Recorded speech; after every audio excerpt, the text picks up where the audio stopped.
शुणु गैस्ट्रिक बोली गोटे टर्म जोटा आमर कॉमनली प्रचलित सब जनसाधारण भितर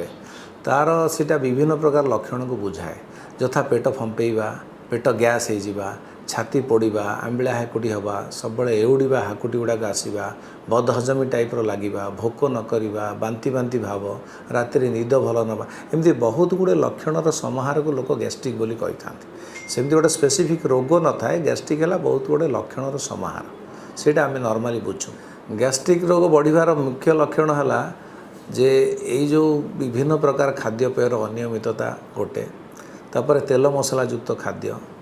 जोड़ा कि आम आगुरी केवे खाऊ नथुलु आजिकली तापर बाहर खाइबा जो फास्ट फूड टाइप जो खाद्य सब बेले प्राय अधिकांश लोक आजिकली होटेल फोटेल खाऊँ कारण से जीवन शैली एत फास्ट हो जाइए से माने घरे रहिबा टूर रे थांती विभिन्न प्रकार बिजनेस काम बाहर थांती होटेल खाइबा पड़े आ होटेल मानक बहुत मसला तेल